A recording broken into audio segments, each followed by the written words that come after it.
nothing touches my tongue that hasn't been on a scale. I'm like pretty adamant about knowing what time I need to eat and how I need to eat and what I need to eat. Hi, so my name is Olivia Mbalekwa, and I'm a national level bikini bodybuilder. You come to the center, and you hit your first center pose. And then you rotate around. You definitely try to look over your shoulder and see the judges, especially head judge in the center. And then you hit your back pose at this point. I was kind of just an avid gym goer for like quite a while, from I would say about like 17, 18 till I was like 20, 21. And then I would get questions and people would be like, oh, like what are you working out towards? Like what are you doing? Are you preparing for a show? And I at first was like, no, I'm just working out for life. But I looked into it a little bit more, and then I got some feedback from some other coaches and then other people in the industry, and a lot of people said like, hey, you should consider doing a show. Like you have a lot of the physical requirements and like natural genetics to like potentially do really well in it. So I registered for my first show, got my CPA membership, which is the Canadian Physique Alliance, and then I just took it from there and entered my first show in August of 2018. You only are against yourself as much as it is a competition, and there are other competitors competing against you. That the 60 seconds isn't much, and there's definitely a lot of self-reflection and self-challenging when you do throughout the competition. I would say that overall, like the most important aspect of going into prep and focusing on getting the results you want is definitely not even an exercise. It's probably just following your nutrition plan. I have to basically get into a deficit of like caloric intake, and then I also have to get into an expenditure. So when it comes to food, that's a huge part of bodybuilding, and then also like cutting and stuff like that, getting lean, trying to burn more calories than I'm eating, and I'm also trying to maintain like a certain level of protein intake. For me, learning the balance during my improvement season and off season, I guess you could say, is definitely something that takes a little bit more focus. I would really recommend it to someone who like is very driven in their goals and is a goal-oriented person and wants to challenge themselves. But I also don't recommend it to people if they're not already healthy before, because it does put some detriments into your natural like functioning of your body. I got a puppy last year when I was in prep.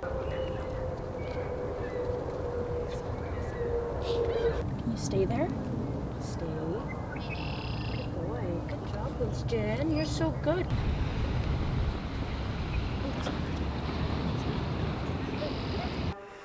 I'm usually with my dog or cooking food or hanging out with my roommate, which is also my best friend.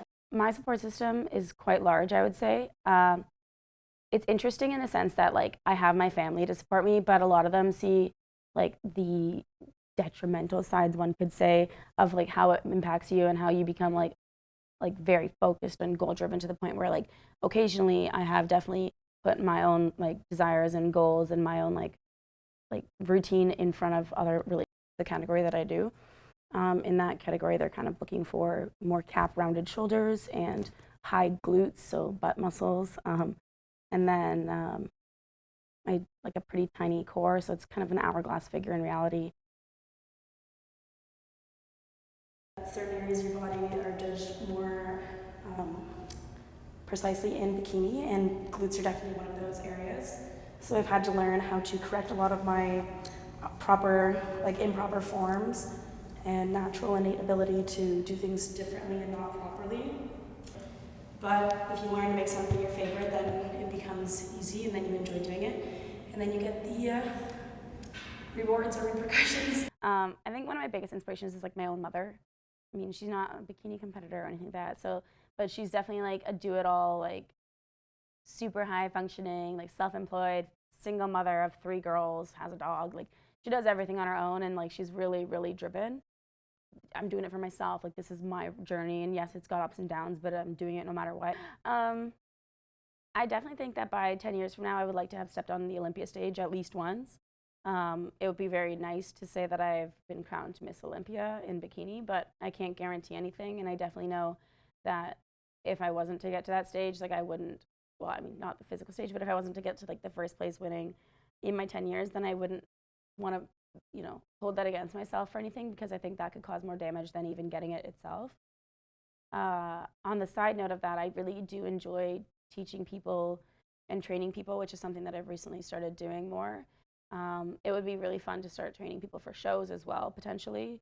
Right now, I'm just doing lifestyle clients, and that's something that I really have a passion for. So I like educating people in that. And I definitely would like to get more academic education in fields too, because it's something that I think everyone can benefit from, especially if you're getting like the, you know, scientific background of everything and learning how everything works on a theoretical basis before you go and apply it to people practically.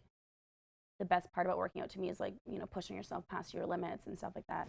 So posing is definitely, I would say, one of the most like crucial aspects of being a bikini competitor, because you have to have like the total package and like be able to present yourself on stage at a really short period of time. And one of the main things that you get is your presentation round, which is the first time the judges will ever see you. So you start off when you're like off stage at this point, and you basically have to do your best walk onto the stage, hit the center pose,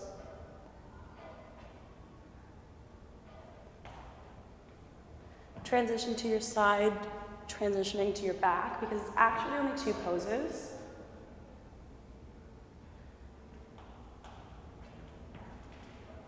Oops. And make sure to hit your marks each time.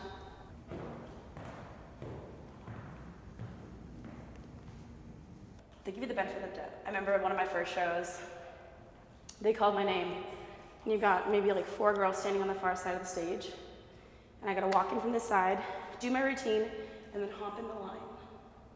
So they called my name, and I literally went. I walked all the way to my position and just got in the lineup. I didn't do my routine. They're like, okay, and would you like to do your presentation? And I was like, thank you. Like, I would love to do that. Like, that's really cute. This is what I came here for. But I did not think of that because my brain, it was like the third, I think it was the third category of the show, and I had already won 2 medals before that, and I was like, this day's been overwhelming. It was my first competition. I ended up getting a trophy. I've already had 2 medals handed to me on stage, and I'm like, they just want me to keep going back on stage, and it's like, I feel like we should be done this, but it was definitely like one of my favorite parts of that day.